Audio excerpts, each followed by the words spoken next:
Back. Thank you, Mr. Phillips. Mr. Nathan, I understand that you have a hard stop at 12:50, and clearly we are now exceeding that. So I'd request that if members have questions for you, that you would be able to respond in writing, if that's okay.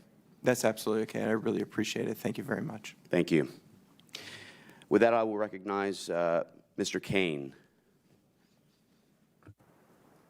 Thank you, Mr. Chairman. Thank you for your testimony here today. And Mr. Nathan, you can leave while I speak. You don't worry about that. I'll be directing some of my conversations to your right. Thank you.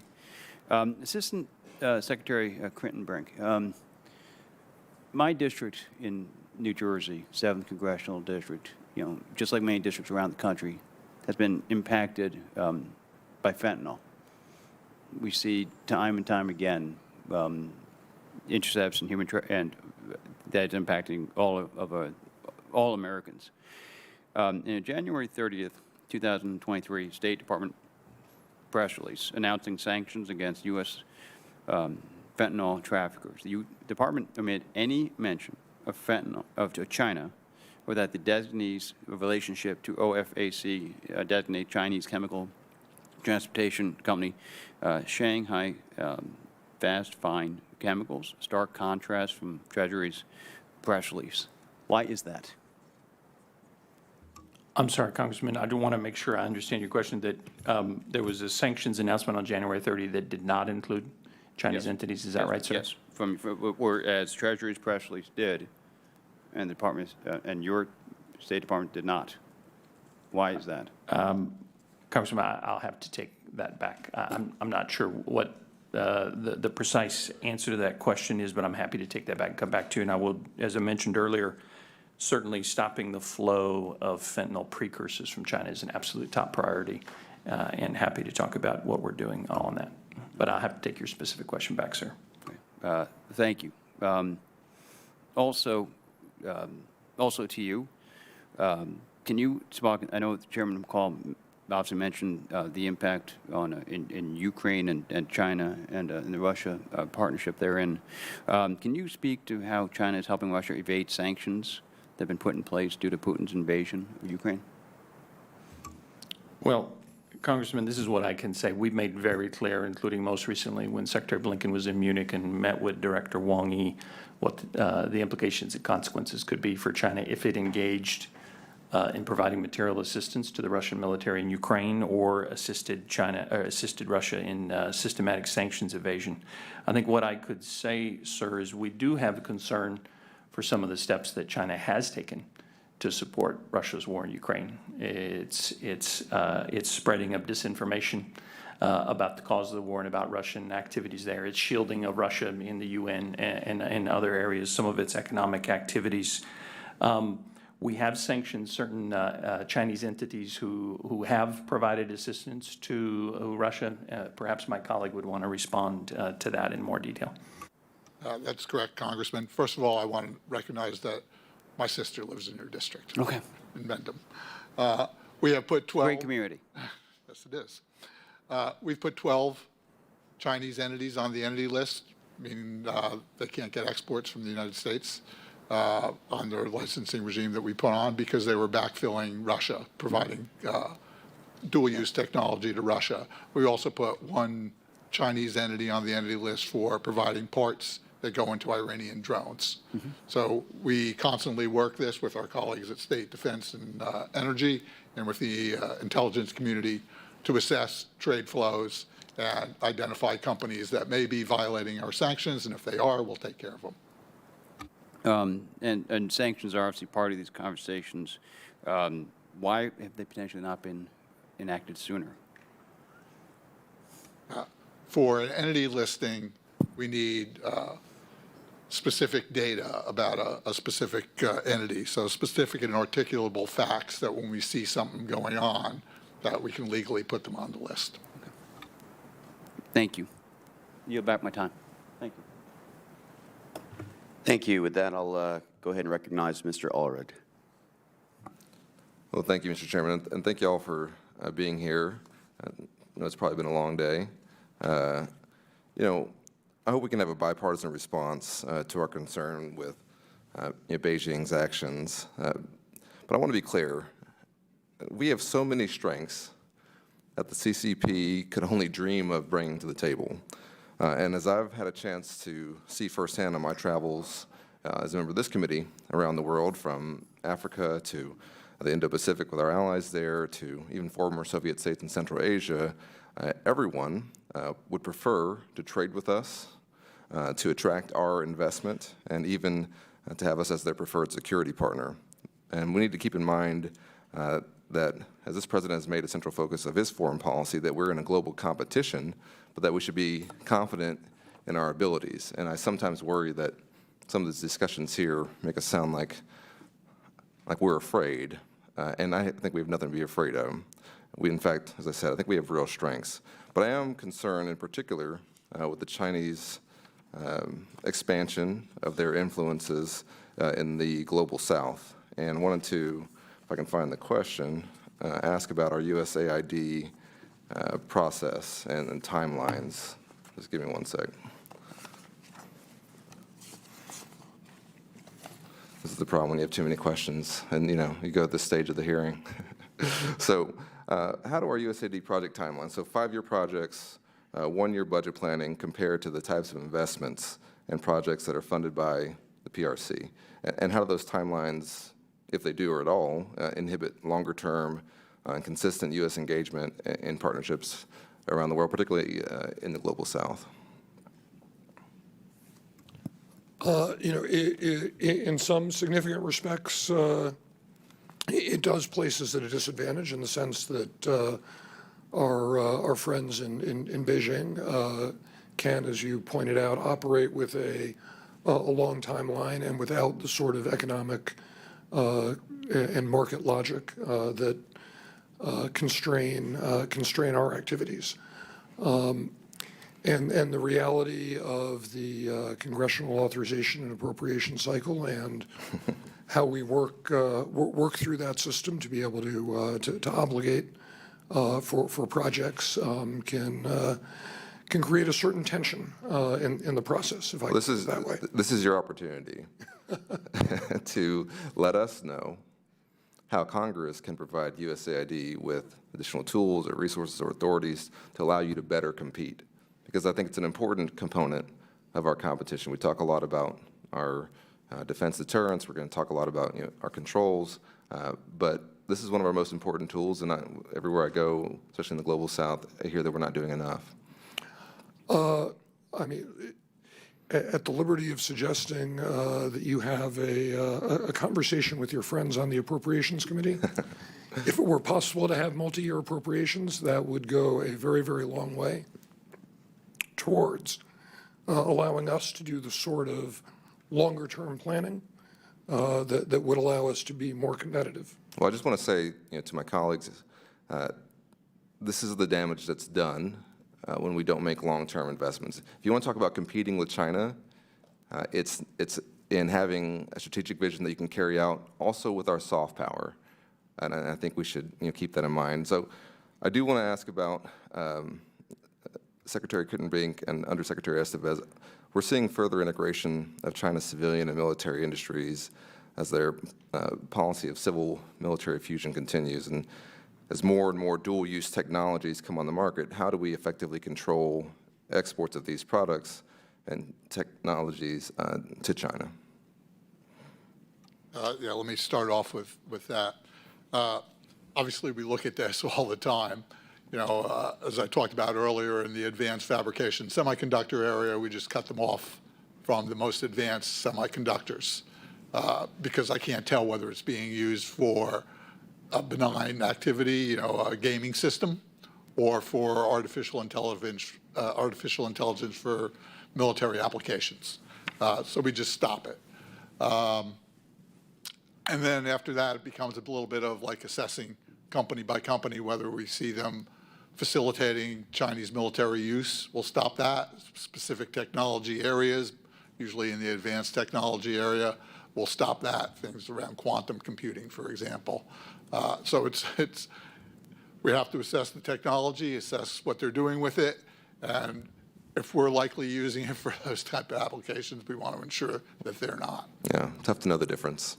Anything to add, sir? All right. Well, Congressman, I'll just say thank you for the question, very important. Agree that it's the civil fusion that poses the real threat here. It's why the U.S. government, including my colleagues in Commerce and elsewhere, have taken these targeted steps to prevent China from getting its hands on these technologies that assist its military modernization and which threaten our national interests. Thank you. I yield back.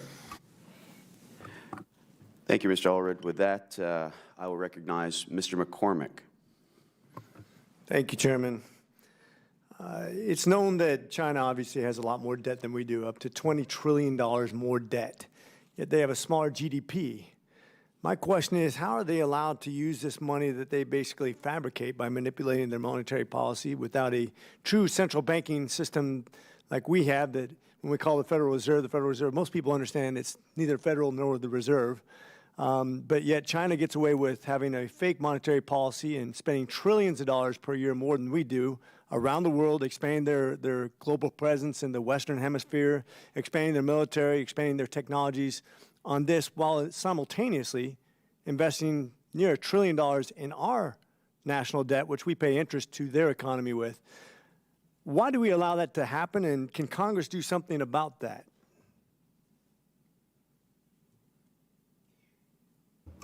Congressman, thank you for your question. I'll have to take that back because matters of currency in the global economy, I think it would be best if I take that back to colleagues at the Treasury and elsewhere to come back to you.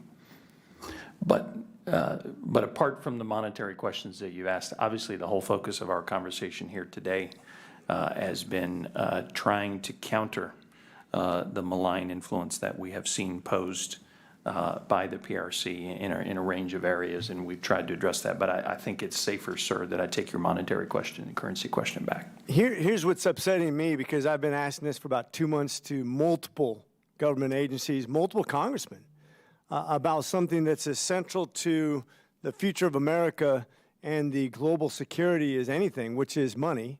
Money is power. Money is what develops technologies. Money is what buys military power. Money is what buys strategic influence on foreign national governments. And they've literally been cheating for at least a decade, and they've run up $20 trillion more debt than us. I'm going to emphasize that, with a smaller GDP, and that the world doesn't see this as a house of cards that needs to crumble. They don't have the inflation that they should have with that. They don't have a normal monetary policy. And for a decade, nobody's asked that question. How do we not know the answer this far into it? $50 trillion into a question, we don't have an answer, and this is not a new question. I don't understand why we have to go back to staff to ask a question that's very fundamental to the existence of our influence strategically to the rest of the world versus a rising power that's cheating. I appreciate your question, Congressman, but I'm confident in my areas of expertise and areas that are outside of my area of expertise. I'm going to take that back. I commit to you. We will get you an answer. I get it. I'm just, it's frustrating because it seems like everybody asks has the same answer, and I'm not really sure who to ask anymore. But with that, I'll yield since nobody has those answers. Understood, sir. Thank you, Mr. McCormick. With that, I'll recognize Mr. Moran. Thank you, Mr. Chairman. Secretary Crittenbrink, I want to start with you. I'm going to move down the line. You mentioned in your testimony about the three core pillars of the U.S. strategy: invest, align, and compete. Seems to me, however, that frankly our efforts have been meager compared to the Chinese efforts when we look at what they're doing to invest, align, and effectively dominate economically in the world. Mr. Nathan noted in his testimony some examples about U.S. investment globally, and he noted two specific examples: $150 million loan to Ecuador to expand and modernize a container port, $48.4 million to the country of Georgia to expand and modernize a port there. But when I look at some of the transactions that China is doing across the world, $1.4 billion in loans to Djibouti, $6.7 billion in loans to Pakistan, $1 billion of loans to Montenegro for a highway project, $3.1 billion in Chinese investments to the Dominican Republic, which effectively cut ties with Taiwan over that. Would you agree that China is flexing more economic muscle around the world and as a result is influencing the foreign policies of many countries in a manner inconsistent with the foreign policy and national security goals of the United States? Congressman, what I would say is that we're very confident in the capabilities and the tools that we bring to the table. We have different capabilities, and we play a very different quote-unquote game. China is in the game of state-backed loans and state-directed enterprises. What we stand for is catalyzing primarily U.S. private sector investment, which is unrivaled across the world. Just in my region of the world, in the Indo-Pacific, $1 trillion in American investment across the Indo-Pacific, larger than any other country. So that would be point one. And point two, sir, I would say that we've also tried to demonstrate to countries that the downside oftentimes of signing up to those loans and those projects by the Chinese, because you have to be careful about the debt trap you might find yourself in. Again, concerns raised by another member on the quality of the infrastructure and also the labor used in them. And then third and finally, my colleague, Mr. Nathan, isn't here anymore, but we do obviously strive to offer alternatives. But I'll go back to point one. Oftentimes we try to catalyze U.S. private sector investment rather than state-led. And I certainly understand that. The $7.4 billion from fiscal year 2022 that Mr. Nathan references in his testimony does seem meager compared to what the Chinese are doing across the globe, and is having an effect, no doubt, on the foreign policies of these other nations. I want to go back to what you mentioned, though, about private sector investments. What are we doing to, if anything, to incentivize private sector companies to effectively unwind with their economic ties to China? I would say what we're doing, sir, is we're taking a number of steps to try to make sure that through our economic engagement with China that our national security is not undermined. And so we're looking at ways in careful, select, narrowly defined ways to achieve those goals. But we are not pursuing decoupling. We have a $750 billion trading relationship with China. But I think the point that we're making here today, both particularly my colleague from Commerce in talking about entity list decisions and other regulatory tools, is we're trying to take narrow targeted steps that prevent China from using those interactions, in particular, to increase the capabilities of the PLA that would endanger American national security. Secretary Estevez, I want to pose a question to you as it relates to targeted aspects of how we deal with China economically. In my district, I hear all the time that as it relates to the entity list and export controls against Chinese companies, that companies in my district are telling me that China easily escapes these restrictions by setting up dummy companies in other nations and running through their exports through them. They're also telling me that when they get caught, there's really not much teeth to this, and these individuals behind these attempts simply go set up additional dummy companies and continue on with getting around U.S. law. Do you agree that additional enforcement and prevention measures are needed to stop Chinese violations in this regard to undercut American companies and American law? Thank you for that question. We have a fairly robust enforcement capability in the Department of Commerce. Just the other day, I think yesterday, we fined a company $2.8 billion, revoked their export privileges for violating export controls related to China. But did you get to the individual behind those companies so they couldn't move on to set up new This was companies? a U.S. company that violated export control law. Same question. Did you get to the individual behind the company? Absolutely. Absolutely. In this case. Now, there is a bit of whack-a-mole out there. Companies put up a facade. We go after that, and we'll put that company on the entity list as well. I can't stop people from being, doing illicit things, but we're going to go after them when we do take action. Yeah, I would suggest that we can and we should take additional hard action against the individuals behind those actions. Thank you. I yield back. Thank you, Mr. Moran. With that, I will turn it over to Mr. Issa. Thank you. I'm going to follow right back up on that question. That $2.8 billion fine, did they successfully export sensitive data? They exported data that was in violation of our export controls. So they succeeded, and you're now fining them. That's correct. So in the game of whack-a-mole, what you're saying is after they've succeeded and they try, well, in the case of software, we know they try millions of times a day, but they certainly try in the case of hardware hundreds or thousands of times every day, and they succeed sometimes, and you succeed in finding those who do it sometimes. Is that fair assessment without adding too much either way? I also stop shipments from going. Sometimes you catch them in advance. That's correct. Those are the successes, the best part of whack-a-mole. But often it's reactive, not proactive, correct? We try to be as proactive as possible. Obviously, when someone breaks the law and I catch them doing it, we take action. And it's unfortunately after the fact. And currently you punish U.S. companies effectively because by definition you cannot punish the Chinese company who lives to fight another day and try to circumvent the law another day. Well, I would certainly entity list the Chinese company. Okay. Let me ask you a question.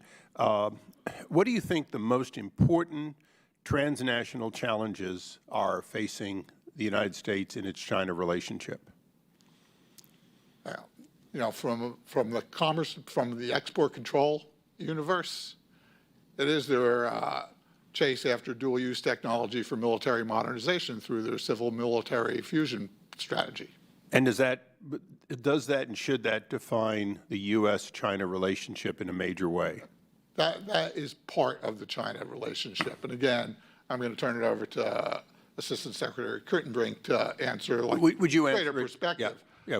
Briefly answer in another direction then, Mr. Secretary. How would you say there's something different than that answer that is equally important? Yes, sir, Congressman. If I understand your question correctly about transnational challenges, I would list several. Certainly, climate change would be one. Certainly, food security would be one. Pandemic disease would be another. Proliferation would be another. So you would list those that I've got on the board? I would, yes, I would. Okay, well, that's as a for matter of 90 fact. minutes. That's for 90 minutes when the President met with President Xi. That's all he talked about. He did not talk about the export relationship. He did not talk about the stealing of intellectual property. In other words, to China, this is what the President thinks, not your partner there's recognition of a constant and pervasive attempt and success in stealing from America. Congressman, I would say that the most recent meeting between President Xi and President Biden in Bali was wide-ranging and exceptionally candid and covered a much broader agenda than just the transnational challenges that you've listed there, sir. Okay, in the remaining time that I have, I'm going to go back to the BIS for a second. You know, Secretary Ashew worked very hard for his nearly 4 years to limit what China got. You're doing the same thing. Both of you have successes that you can point to, and both of you have those failures where you get a fine, but money doesn't make up for the fact that China succeeded. Let me ask you a larger question for a moment. It's outside your jurisdiction, but it's not outside your mandate. Every day in America, thousands of Chinese nationals come here supposedly for an education. I just left the Science Committee, several hours there, on the same subject. China is constantly sending over spies, either official spies or would-be spies in the form of students. You have no authority over limiting them within your jurisdiction, but according to the dollar figure, over $500 billion a year, isn't that probably the greatest leakage of sensitive, futuristic data, not what you're dealing with on a daily basis, which is important, but in fact, the technology that they're stealing as a matter of policy, particularly using the people they embed in our universities?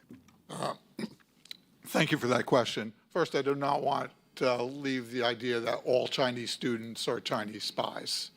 But all Chinese students have family back in China and potentially are raked for their knowledge in the future. That's well established. Basic research is not subject to our export controls. However, certain technical data is subject to our export controls. We have a university outreach program. I wrote letters to every university that does big research universities and offered expertise from our export control officers to come in and talk to them. We go out regularly. I was just out at universities talking to them about how they can protect the technical data that is subject to export controls. And for the record, would you follow up with an answer to the question of, should you, in fact, have some form of jurisdiction over universities, and that, should that be added to your portfolio, if you'd opine on that? I will follow up. Thank you. Thank you, Mr. Chairman.